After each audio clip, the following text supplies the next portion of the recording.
Welcome to Integration Television. I'm Hoda Nalea. Thank you so much for joining us today as we always bring you exclusive stories that share the beauty of diversity in our country. Today's show is very emotional for me because, like many Somalis around the world, I watched a story 2 years ago about a young lady who lived in the UK who had three friends basically throw boiling hot water in her face. And many of you may recall this story because it made headlines around the world, especially amongst the Somali community. Well, that young lady, she is a Canadian. She was born in Canada, and she had lived in the UK with her family for the past 10 years when this horrific bullying incident happened to her. And she's here with us to talk about her journey of healing and share her tips on how to avoid being bullied by friends in this world, I'm just amazed that we've been able to have her in our studio and join us. Samira Umar will join us to talk about her journey from no more being a victim. We'll be back right after these messages on integration. Welcome back to Integration. On today's show, we have an exclusive feature talking about the horrific side effects of bullying around the world. Bullying has become a national crisis among high school students, among many students across all nationalities. And this story brings shivers to my spine every time I think about it, because a young woman was basically had her hot boiling water thrown in her face.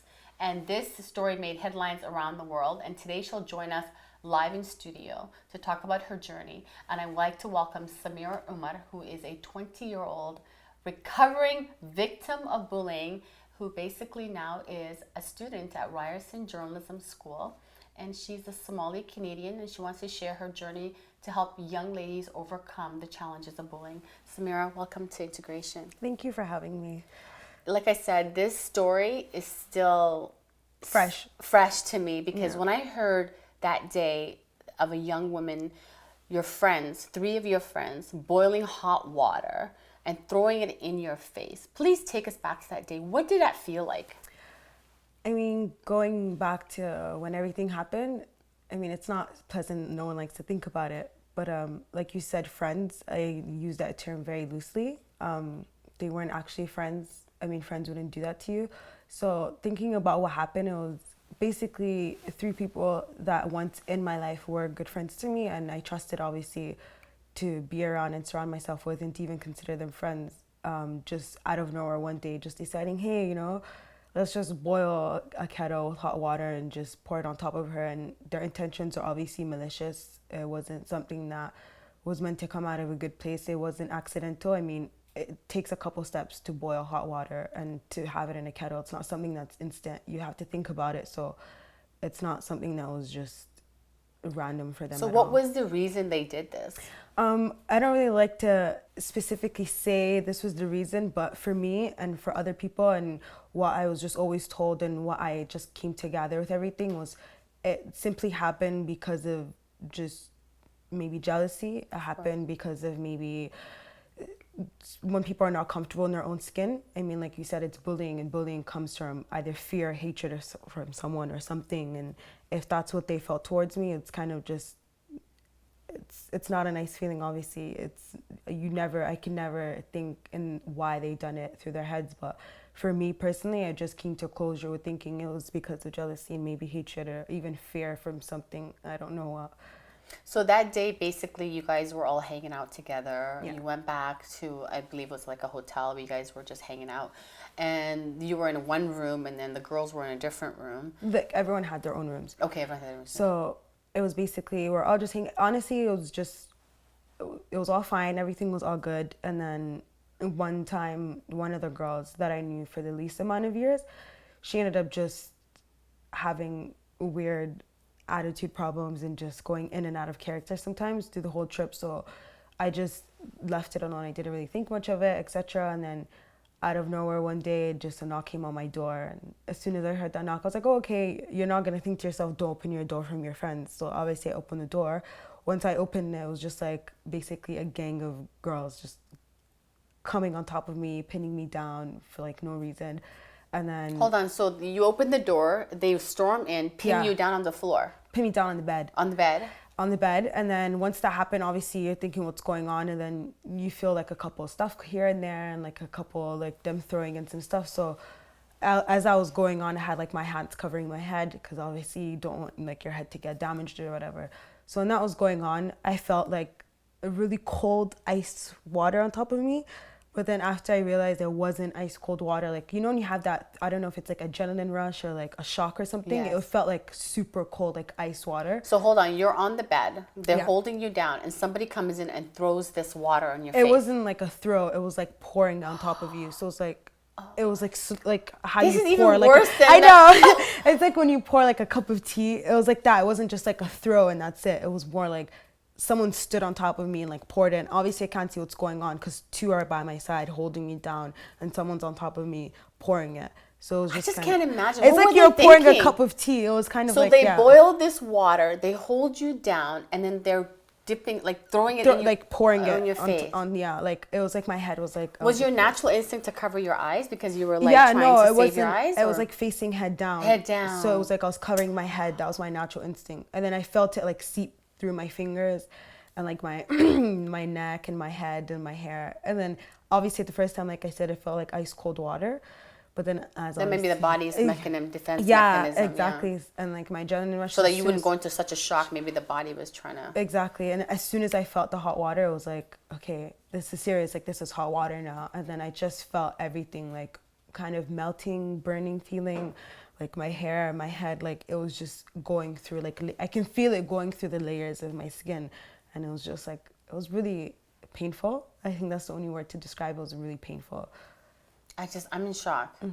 So the whole time they're pinning you down and they're pouring this water on you and you're screaming, or you're not screaming. I'm like screaming, but it was kind of more so like I was struggling to get out of the position I was in because obviously I was still held down and stuff. So it was just kind of like forcing my way out of it. And then as soon as that happened, I remember going to the doorknob, and I was like trying to open the door, but my fingers kept sliding because there was like no skin on my fingers, like everything kind of like peeled off.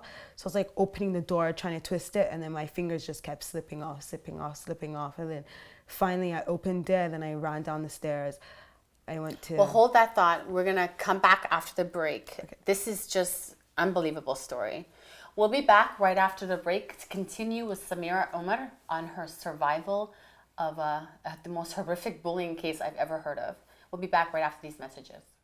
Welcome back to Integration. Our conversation continues about bullying with my guest, Samira Omar, who is a victim of a horrific bullying case in the UK, and she's a Somali Canadian, and she's still here with us in the studio. I'm still in shock listening to your story. Of course, I understand. So you ran down the stairs. Yeah.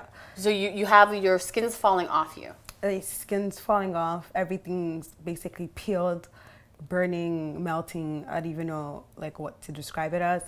So I run down the stairs, and then the guy at the reception calls the ambulance because I'm literally like screaming. I'm like, please call like the ambulance, call the police, call somebody, like do something. And where are the girls at this time? They're like upstairs at the time, or like just trying to get away because obviously they know what just happened. And as soon as I kind of escaped, like not like got away basically from them and their like whatever their like possessive time, they knew it was not gonna go well from there. So they just kind of like basically dispersed. I have no clue where they went. I just remember calling the receptionist calling the ambulance for me. As soon as he called the ambulance, they came within I think like a matter of minutes. And then as soon as I got in there, I was like overdosed on morphine. I was like put into like a lot of like medication and stuff because the pain was just so hard to kind of fathom. As soon as like I moved my hands like this, I could feel like the air was bothering the burns and stuff because it was basically like burned through all my skin. So as soon as I even moved, like even had like a bit of whiff of air going like next to me, it stung and like it burned and it felt really horrible. So I just tried to keep like minimal actions, and I told the the ambulance how I was feeling. And then once I told her, she kind of like put me on medication, etc. At that time I got to the hospital. Once I got to the hospital, obviously you're shocked. I was like, I wasn't even crying. I think I was just still shocked from everything that happened. I was just rerunning it through my head over and over again. I was like, was it them? Was it like why would they do such a thing? It was just kind of questions of why, who, what, when, where. Basically, it was just like I kept constantly asking myself like, what just happened? Like, what even like what went on just then? So it was when like, did you realize what happened to you? I mean, I'd say I realized what happened to me, like emotionally and mentally, once I saw my family. But then I realized what happened to me, what had been done to me, and the moment that I was laying in the hospital bed, when the doctors kept like wrapping me up and putting me in like different types of like sheets and like burn stuff and like wrapping my skin up, I just kind of realized, okay, shoot, like this is really serious. Like this actually just happened. Like it's not a dream. It's not a nightmare anymore. Like this is real life. Like this just happened to you. You just got burned with hot water. Like this is real life right now. Wow. Yeah. So how long were you in the hospital? I was in the hospital for 3 weeks. The hospital that I went to, as soon as the burn happened, like whenever the whole incident happened, they put me in a hospital in Leicester where it happened. But then I got transferred from that to a one in London. So staying in the one in London for 3 weeks, it was a burn special unit hospital. So they kind of specialize in burn victims and etc. And they have like a burn unit, like especially for the hospital there. I was staying there for 3 weeks because the burns that I suffered from were third-degree burns. I had to get like skin grafting on my head. I had to go through surgery. They like shaved off all my head. I had to like sign a consent form to get someone else's skin put onto my head. I had to get like skin grafting on that. I had an option of getting skin graft on my hands, but I said I'd just wait it out and like do physiotherapy and like just try and get my nerves back and working again. And so I was in that hospital for 3 weeks. I remember it was like one of the most horrible 3 weeks ever. It was just because it was like the aftermath of what happened. It was more so like it happened. I had to deal with my emotions. I have to deal with being by myself in a hospital room, like when the visitors' time is over, and I have to just dwell on the constant fact of what just happened, like not long ago, and just constantly remind myself and rewatch and rethink it in my head. So it was like like mentally more painful than physical at the time I was in hospital. Yeah. Wow. How was your parents at this time? My mom was shocked. My mother's the one who came to the hospital. She wouldn't believe that they'd done such a thing. She was just like, I don't believe it's them. It can't be them. It's not the girls that I know, the girls that grew up with you, the girls that are always over and you're always going to their house. And she was like, no, tell me the truth. Like, who done this to you? Like, she failed to believe it at first. She was just so shocked that when I told her who it was, she couldn't believe it. And then once I told her, I think she was more heartbroken that not even a stranger done this to her daughter, but more so people who were her friends and even close to her in such an aspect, you know, like it was just, for her, I think that's what hurt her the most. When did they catch the girls? They never really necessarily caught them. They went into hiding, I think, for a while. The police ended up like finding out where they were. As soon as they were basically like caught and under police custody, they're interviewed, etc. And obviously, I don't know what happened. Allegedly, I heard they denied what happened, etc. But from what I know, they kind of went about it in a way like they didn't even admit to what they done. Like it's like. What about their parents? Since your mom was friends with them. Yeah, it was weird. When it happened, actually, one of the girls' moms said, "Oh, when the whole incident happened, yeah, your daughter's been in a car crash. We don't know if she's dead or alive." And my mom kind of got that phone call. It's like, what do you mean we don't know if your daughter's dead or alive? And she was just like, yeah, you know, you have to just come in the hospital and see if she's okay, etc. Because they're so willing to cover the footsteps of their own kids that they couldn't even say, hey, you know, our child hurt your child and this is what really happened. Instead, it was kind of more so a car accident happened and your daughter might not be alive. That was their way of covering it up. So that obviously... Unbelievable. It's like, it's crazy. And obviously my mom was kind of just like, I don't understand, like, why can't they just tell me the truth? So when she came to the hospital and saw what happened, and I told her this is what happened, that's why she failed to believe it, because these girls were so close to us, such an aspect, like she wouldn't even believe that not only a stranger would do this, but someone so close to you like this, you know what I mean? So I think that was a really big shock factor. Well, after we come back from the next break, I want to talk about your healing journey. I think that's the most important thing. Yeah. We'll be back right after these messages on integration. Welcome back to Integration. We're speaking with Samira Omar, who is a victim of horrific bullying and who I think is a survivor. And, your story is very touching, but I think what's more impressive is how you've overcome this challenge in your life. Tell us about your journey this past 2 years. Trying to fit everything in the span of 2 years is hard, but I guess I'll start with what happened after I came out of hospital. So I was still living in London at the time. My parents and my family, everybody just thought it was a good idea for me to move back to Canada. My whole family lives here.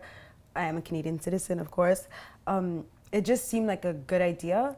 So when I came back, that's the thing. It's you lose some, you win some, because even though I lost out on what I thought were friends, etc., I forgot that I had family who were always there for me. So my family really stepped up and showed me like this could have prevented everything, but regardless, we're still here for you. They're more than supportive. My family helped me overcome like hospital appointments that I had to go to. They helped me overcome like seeping within depression. They helped me kind of get my confidence back. They helped me with everything. Honestly, it's like I can't even keep track of what they've done and helped me with. It's just, I'm really grateful for it. So that was obviously my physical healing journey, was just my hair growing back. That was like one of the biggest things. I was like, oh my gosh, my hair. But my hair kind of growing back, and just my pigmentation on my skin, like as you can see, like my hand and stuff hasn't fully recovered yet, but places that are most important, like my face and where the hot water went, and like the pigments that I lost, kind of coming back slowly but surely.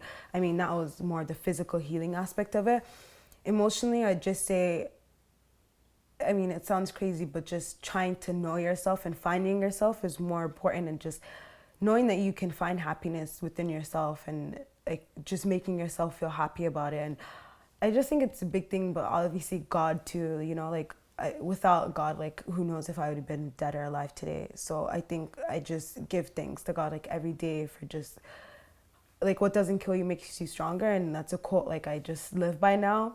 So that's definitely most important. And I think just things to do with myself. I go to school now. I go to Ryerson School of Journalism. I also like, even though it sounds may sound shallow to some people, but kind of getting more into makeup, not only to just cover up my scars from what happened or my flaws or something, it's just to make myself more comfortable and just customize it to myself. So I started to get more into makeup. I know tips and tricks of how to cover stuff up on my skin that I might not want there, and other people might have that issue too. So I think it's something that I've chosen in life, and everything happens for a reason, because without what happened then, nothing like this would have kind of set the path for me. And it set the path for me to find my true passion in life and just to follow my goals and dreams, honestly. And what's amazing is that you got into one of the top schools for journalism in Canada. Yeah, it's like one of the top schools for journalism, like Canada, like period. So it's like, that was already a really proud feeling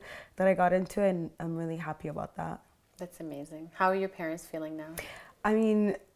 It's funny because when this incident actually happened, I know a lot of parents are telling their kids, no more friends, you can't have any more friends, you can't go out with nobody, cut friends out of your life, you don't need them. And it's like, I made people's life so hard for the past couple months when it happened, because I know parents are like on their kids, is like behind, like making sure like nothing like this happened to their kid again. So it was like a really big eye-opener for obviously the Somali community, and not just us, but for other people too. It just taught parents to be more aware of their kids' surroundings and their friends and stuff. But for me, I definitely say a big prevention of bullying is just, you should never feel that your friends are jealous of you, or kind of want to tear you down or want to take you down or any of that, and like any sorts, way or form of like hatred at all. So I just say, if you don't feel comfortable in your friendship group, you can leave. You have the right to leave. You could find other friends. Don't feel as if someone has complete power over you, in a sense of just hanging out with them just for the sake of hanging out with them, because that can turn left so quick. And I learned that the hard way. You never see it coming. But if you have that kind of gut feeling and intuition that someone's not a good friend to you, you shouldn't have doubts of friends like that, period. Like, there is good people out there in the world, but I just want to say, don't trust people 100%, because you never know what type of intention somebody has or anything. And these are girls when they're 17 who done this, so yes. You could have these kind of thoughts and like anything running through your head at an age of 17, let alone something else. So I'd say definitely a prevention to bullying is just know yourself. Don't trust anybody 100%. I mean, people you've known for 10 years can do you bad. So it's just, there is such thing as good friends out there, but just be careful. Just choose wisely. So if you could tell a few words to those girls who held you down that day and pour that hot water, what would you say to them today? By the way, who never got really community service for doing this to you? I think that's a really big thing. They never got any jail time. They never got any like punishment to the actions. They just got community service. And but how can they live with themselves to do that to another human being? You know? I know for sure. I don't know if it's just people are built differently and people are just better in their hearts. I would not be able to sleep at night, regardless if it had been 2 years, 20 years, 10 years. I couldn't sleep at night knowing I'd done that to somebody, and just living your day in, day out, not reaching out to that person once to kind of give them even some sense of closure. I mean, I haven't had closure. I've had to kind of build that myself and just get over as time went on. Almost like accepting the apology it's kind you of never like, got. yeah, it's accepting apology you never got, and accepting the fact that someone's basically worthless. That's what it is. So if I had a couple words to say to those girls, I would honestly just say, I'm living my life. That's all I have to say. I don't have any malicious words to them. I don't have anything wrong to say to them. I would say thank you for doing that because it got me this far, but I don't want to thank them in any way, shape, or form, even though it's in a sarcastic way. But I just say I'm doing better in life. So it's kind of, yeah, it's kind of just like you really thought you could take something away from me, but you ended up just making it 100 times better for me. That's what I'd say. Well, thank you so much for being brave and sharing your story. And I really appreciate you trusting us to bring you on our show. It took us 2 years to get this interview. But you're an amazing person, and I commend you, and I say go forward. Life is too short to hang out with losers. It really is. Yeah. And you look at you today. You made it. I really did, yeah. And so much stronger, so much better than ever before. I know, and it's like, if beauty or anything was their kind of goal to take away from me, it didn't work, because it just didn't help me not only physically but internally too, to just be a better person. I mean, I never let anything that happened kind of define who I am today or change the person I was. I mean, I just always just be nice and you became a more beautiful person. Thank you. Thank you so much. This is integration. Remember, bullying is never acceptable. And if you see your friends doing it, be the brave one to step up and stop horrific situations that happen to many young kids around the world. It's never acceptable, and never, never do that to other people that you wouldn't want done to yourself. Thank you so much for joining us on Integration TV. Exclusive interviews always. Take care.